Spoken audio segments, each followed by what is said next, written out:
राधे कृष्णा जय बोलो राधा रानी की जय। जय बोलो श्री कृष्ण कन्हैया लाल की जय। जय बोलो वृंदावन धाम की जय। जय बोलो यमुना मैया की जय। जय बोलो गोवर्धन गिरिराज की जय। जय बोलो आज की आनंद की जय। जय बोलो आज की आशीर्वाद की जय। व्रजमंडल परिक्रमाल मानसिकमा अंगंग அப்படி இப்படி சம்ஸ்கிருத ஸ்லோகங்களை கொண்டு நாம் அனுபவிச்சுட்டு போயிட்டு இருக்கோம். இன்றைக்கி நாம் வந்திருக்கிற இடம் ரிஷபானுபுரம். இது எல்லாமே முக்கியமாக புராணங்கள்லையும் மகதாச்சாரியர்கள் சொன்ன ஸ்லோகங்களையும் அடிப்படையாக கொண்டு விஷயங்களை நாம் பேசிகிட்டு இருக்கோம். ஏற்கனவே பார்த்த இடங்கள், கேட்ட இடங்கள், அனுபவித்த இடங்கள் தான். அதில் சில ஸ்லோகங்கள் அழகாக இருக்குது. சரியா? ரிஷபானுபுரம் இதுதான் அதோட பழைய பெயர். பர்சானா அப்படின்றது கலோக்கியலாக ஒரு காலகட்டத்தில் உண்டான பெயர். ஆனால் இன்றைக்கி அதாவது பர்சானா அப்படின்னு தான் சொல்லிட்டு இருக்கா. நிறைய பேருக்கு பர்சானா அப்படின்னா ராதாராணியினுடைய பிறந்த இடம் நினச்சிட்டு இருக்கார்கள். இல்லை, இந்த விரஜமண்டல பரிக்கிரமா கேட்டால் உங்களுக்கு தெரியும், ராவல் அந்த இடம்தான் ராதாராணியினுடைய ஜன்ம ஸ்தலம். ரிஷபானுபுரம் அப்படின்றது ராதாராணி வளர்ந்த இடம், வாழ்ந்த இடம், வாழ்கின்ற இடம். எப்படி நந்த கிராமம், கோகுலம் இதெல்லாம் கிருஷ்ணனுடைய வளர்ந்த இடங்களாக சொல்லப்படுகின்றதோ அதுபோல யத்கிஞ்சித் த்ரிணகுல்ம கீகடமுகம் கோஷ்டே சமஸ்தஹிதத் சர்வானந்தமய முகுந்த தயிதம் லீலானுகூலம் பரம் சாஸ்திரைரேவ முहुर्मुहुः ஸ்புடமிதம் நிஷ்டங்கிதம் யாஞ்சயாம் பிரம்மாதேரபி சஸ்பிருஹேன ததிதம் மயா வந்தியதே. ஆதி வராக புராணம் ரொம்ப அழகாக சொல்கிறது. இந்த நமஸ்காரம் பண்ணக்கூடிய ரிஷபானுபுரம் என்கின்ற இந்த மகோன்னதமான ஸ்தலமானது இங்கே இருக்கக்கூடிய பூமி, சரோவரம், பார்க்கு, அப்புறம் கஹ்வர் வனம், அப்புறம் கஹ்வர்னு ஒரு வனம் உண்டு. ஏற்கனவே சொல்லியிருக்கேன் உங்களுக்கு. ராதாராணி கிருஷ்ணன் வந்து எப்படி கோச்சிக்கணும் அப்படின்னு அவனுக்கு சொல்லி கொடுக்குற ஒரு அழகான இடம், ரொம்ப பிடிச்ச ஒரு இடம். அப்புறம் இங்கே இருக்கக்கூடிய குளங்கள், அதுக்கப்புறமா எல்லாமே ஒவ்வொன்றும் ராதா கிருஷ்ண லீலையை நமக்கு ஸ்மரணம் பண்ணி வைக்கிறது. இங்கே இருக்கக்கூடிய புல்லாகவோ, செடியாகவோ, பூவாகவோ, மரமாகவோ, பசுவாகவோ, பட்சியாகவோ, பூச்சியாகவோ, எறும்பாகவோ, ஈயாகவோ எல்லாமே சச்சிதானந்தமய ராதா கிருஷ்ண லீலையில் அப்படியே அனுபவித்து மயங்கி கிடக்கிறது. சரியா?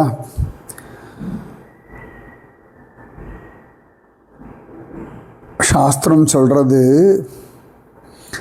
பிரம்மா சங்கராதி தேவர்கள், சித்த புருஷர்கள் எல்லாம் ராதா கிருஷ்ண சேவைக்கு இந்த இடத்துல ஏதான ஒரு பிறவி கொடு அப்படின்னு மீண்டும் மீண்டும் பிரார்த்திக்கிறார்களாம். அப்போ எவ்வளோ வசதி இல்லையா அந்த ரிஷபானுபுரம். நம்ம சாதாரணமாக போய் பார்த்தோம் வச்சுக்கோங்களேன், ஏதோ கோவில், ஏதோ கூட்டம், ராதே ராதே சப்தம் அப்படின்னு நமக்கு தோணும். ஆனால் அது ராதா கிருஷ்ண அனுகிரகம், முக்கியமாக குரு கிருபையாலே இது தெளியும். நமக்கு குரு கிருபையால் தான் புரியும்.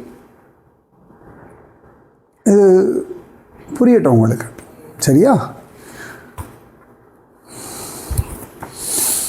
புரா கிருதயுகஸ்யாந்தே பிரம்மணா பிரார்த்திதோ ஹரிஹி மமோபரி சதா த்வம் ஹி ராசக்ரீடாம் கரிஷ்யசி சர்வாபிவ்ரஜ கோபீபிஹ பிராவ்ருட்காலே கிருதார்த்தக்ருத். அவ்வளோ அழகா பிரம்மதேவர் நிறைய நாள் ஹரிய பிரார்த்தனை பண்ணி பகவான் பிரசன்னமாகி என்ன வேணும்னு கேட்டான. நீ என் மேலே பிரஜகோபிகளோட விதவிதமான லீலைகள் பண்ணம், அதையெல்லாம் நான் தரிசனம் பண்ணிட்டு அப்படியே இருக்கணும். அதாவது பகவான் மழைக்காலத்தில் சில லீலைகள் பண்ணுவான், வசந்த காலத்தில் சில லீலைகள் பண்ணுவான், குளிர்காலத்தில் சில லீலைகள் பண்ணுவான். இப்படி ஒவ்வொரு காலத்திற்கு தகுந்தாற் போல லீலைகள். இது வாழ்க்கை நம்ம புரிஞ்சுக்கணும். நம்ம சனாதன தர்மத்தில் உற்சவங்கள், பண்டிகைகள், உணவுகள், ட்ரெஸ்ஸஸ், இது எல்லாமே காலத்தை அடிப்படையாக கொண்டு. இப்போ உங்களுக்கு புரியும்படியாக சொல்கிறேன். ட்ரெஸ் எடுத்துக்கோங்களேன். சம்மரில் என்ன ட்ரெஸ் போடுவீங்க நீங்கள்? Cotton, right? வின்டரில் இந்த குளிர் தாங்குற மாதிரி வஸ்திரங்கள், மழை காலத்துக்கு தகுந்த மாதிரி வஸ்திரங்கள். ஓகே, இப்போ நல்ல வெயில் காலம், எல்லாம் இளநீர் சாப்பிடுவோம், நுங்கு, ஜூஸ், இந்த மாதிரிலாம் சாப்பிடுவோம், ரைட்? குளிர்காலத்தில் நல்ல மிளகு ரசம், சூப், அதுக்கப்புறமா சாய், நல்ல ஒரு மசாலா பால், மிளகு போட்டு பால், இப்படி. அந்த காலத்தில் ஒன்று இருந்து இந்த காலத்தில் சிலது இருக்குது, அதெல்லாம் மிக்ஸ் பண்ணி நம்ம சாப்பிட்டுக்க வச்சுக்கோங்க. மழைக்காலம், இப்போ மழையெல்லாம் பெஞ்சா ஜாலியாக உட்காந்து பஜ்ஜியெல்லாம் சாப்பிடணும் அப்படிலாம் சொல்லுவோம், ரைட்? ஸோ இடம், சமயம், காலம், கூட இருப்பவர்கள், அந்த இடத்துல கிடைக்கக்கூடிய விசேஷமான உணவுகள், இதை கொண்டு அழகாக. இப்போ கொரோனாவில் என்ன பண்ணுவோம், எல்லாம் வீட்டில் இருந்துட்டு என்ன விளையாட முடியும்? கேரம் போர்டு விளையாடுறது, பல்லாங்குழி விளையாடுறது, தாயக்கட்டை விளையாடுறது, அந்த மாதிரி. அது மாதிரி வயசான காலமாக அதுக்கேற்ற மாதிரி விளையாட்டு, இள வயசு காலமாக அதுக்கேற்ற மாதிரி விளையாட்டு, ஸ்கூல் காலேஜ் பசங்களாக நல்லா ஓடி ஆடி குதித்து விளையாடுற விளையாட்டு, ரைட்? இந்த மாதிரி காதல்லையும் அந்தந்த காலத்திற்கு தகுந்தமான அழகான விளையாட்டுகள் உண்டு. அது ரொம்ப அழகு, ரசிக்கணும் வாழ்க்கையை. மனைவியோட எப்படியெல்லாம் வாழ்க்கையை அனுபவிக்கணும், இதெல்லாம் அனுபவிக்கணும் எந்தெந்த காலகட்டத்தில். ரொம்ப அழகாக இருக்கும். சீதாராம விஷயம் வாசித்தோம்னா, கல்யாணம் ஆன பிறகு சீதையும் ராமனும் எப்படி வாழ்ந்தார்கள் அப்படின்னு ஸ்ரீமத் ராமாயணத்தில் சொல்கிறது. அந்தந்த காலத்திற்கு அனுபவிக்க வேண்டியவைகளை, பழங்கள், பூக்கள், நதிகள், இதெல்லாமே அந்தந்த காலத்துக்கு தகுந்த மாதிரி அனுபவித்தார்கள் அப்படின்னு இருக்கு. சாதாரணமாக நல்ல மழைக்காலத்தில் போய் நதியில் இறங்கிறது, இந்த சேறு சகதியாக இருக்கும்போது, வெள்ளக்காடாக இருக்கும்போது நதியில் போய் குளிக்கிறது, இதெல்லாம் வச்சுக்க மாட்டாங்க. நிறைய உண்டு. சரியா? ஸோ இதுதான் பிரம்மதேவர் சொல்கிறார், கிருஷ்ணா ஒவ்வொரு நாளும் நீ புதுசு புதுசாக லீலைகள் பண்ணுறாய். 6 ருத்துக்கள் உண்டு. அது என்னென்ன ருத்துன்னு கண்டுபிடிச்சு சொல்லுங்க. இப்போ நடக்கிறது என்ன ருத்து? சரியா? இது என்ன ருத்து?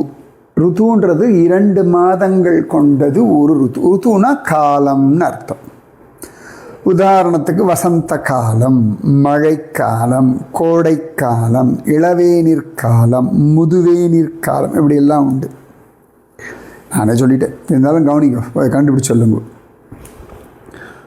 அந்தந்த காலத்துக்கு தான். இப்போ நம்ம பாருங்களேன், காலையில் எழுந்துக்கிறோம் வச்சுக்கோங்களேன், சுப்பிரபாதம் போடுவோம். காத்தால கேட்கறதுக்கான சில ராகங்கள்லாம் உண்டு. காலை ராகம்னு பேர். சிலதெல்லாம் மத்தியானம், சிலதெல்லாம் சந்தியா வேளை, சிலதெல்லாம் ராத்திரி ராகங்கள் அப்படின்லாம் உண்டு. தூங்க வைக்கிறதுக்குன்னு சில ராகங்கள் உண்டு. தயா ராகம்னு ஒன்று உண்டு. மனசு அப்படியே வருடக்கூடிய ராகங்கள்னு உண்டு. புரியுறதா?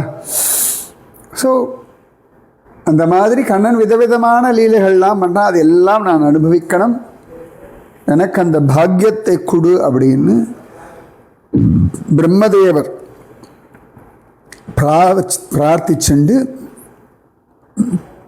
பகவானிடத்தில் கேட்டார்.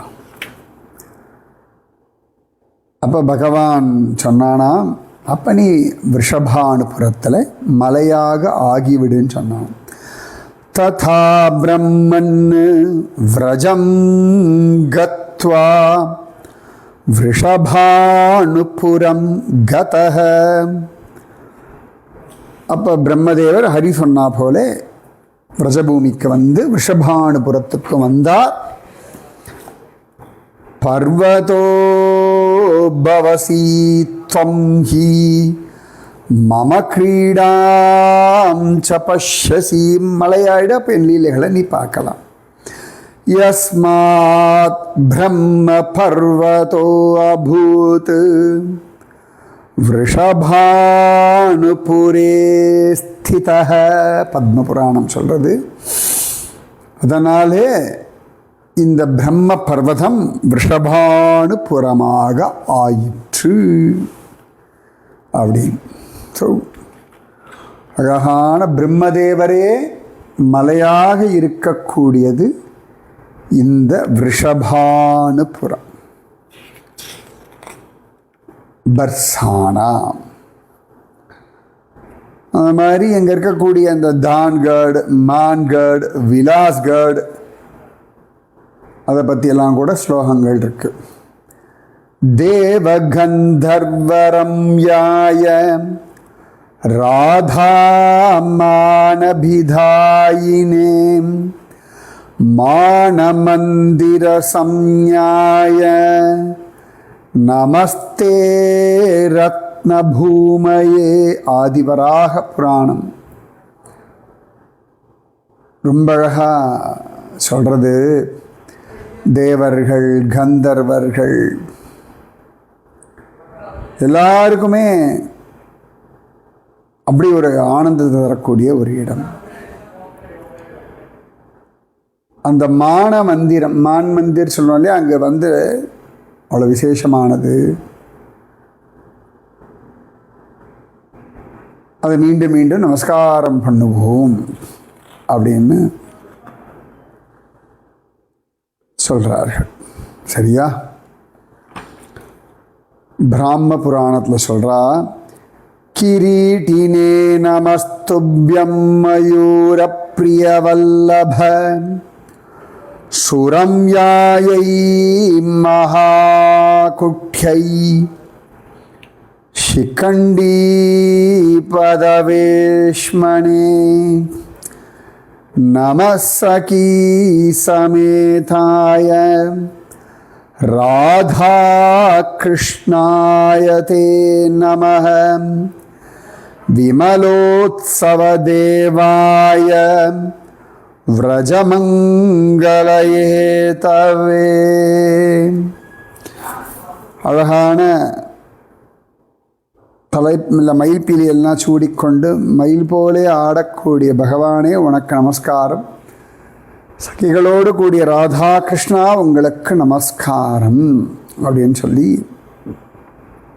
ரொம்ப அழகாக பிராம புராணம் சொல்கிறது. விலாசரூபினே துப்பிய, இப்போ நான் சொன்னது மயூர் குட்டீர், அது சொன்னேன் இல்லையா. முன்னால சொன்னது தான் மான்கார்டு, அப்புறம் மயூர் குட்டி, அப்புறம் விலாஸ் கார்டு பற்றி சொல்கிறா. விலாசரூபினே துப்பியம் நமः கிருஷ்ணாய தே நமः சகீ வர்க்க சுகாப்தாய கிரீடா விமலதர்ஷினே. சக்கி வர்க்கங்களுடைய ஆனந்தத்துக்காக விமலா கிரீடம் பண்ணக்கூடிய ஹே விலாசரூபா, ஹே கிருஷ்ணா உனக்கு நமஸ்காரம் அப்படின்ற. அப்போ இப்படி ஒவ்வொரு புராணங்களும் ரசித்து வர்ணித்து அனுபவித்து சொல்லியிருக்கு. கஹ்வாராக்யாய ரம்யாய கிருஷ்ணலீலா விதாயினே கோபீரமண சௌக்கியாய வனாய ச நமோ நமஹ. கஹ்வர்வன், இங்கே தான் ராதாராணி கண்ணனுக்கு கோபம்லாம் அப்படி படணும்னு சொல்லி காற்றா. அப்படிப்பட்ட அந்த கஹ்வர்வனில் விளையாடக்கூடிய கோபி ரமணனான கிருஷ்ணா உனக்கு நமஸ்காரம். நிறைய பக்தர்கள் பஜனை எல்லாம் பண்ணியிருக்கா. நிறைய இருக்கு.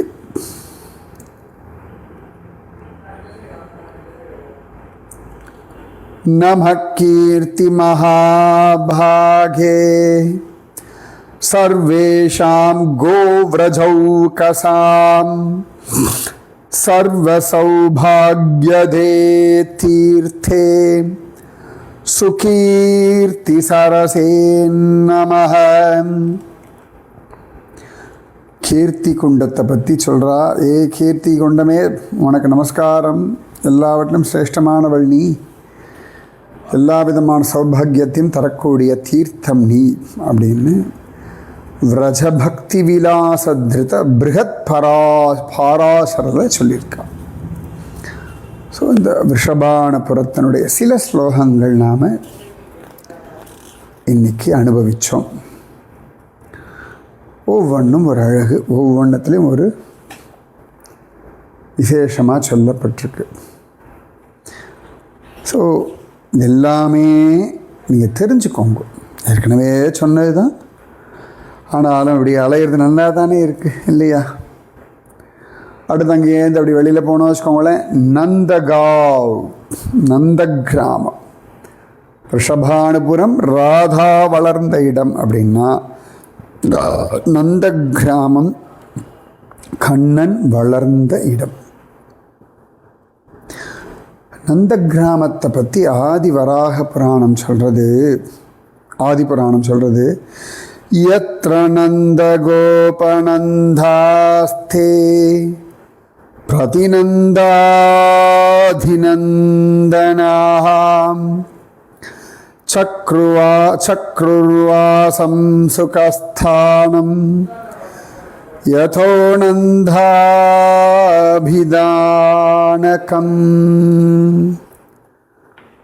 இந்த நந்தகோபருடைய நந்த கிராமத்தை பற்றிய ஸ்லோகம் இது.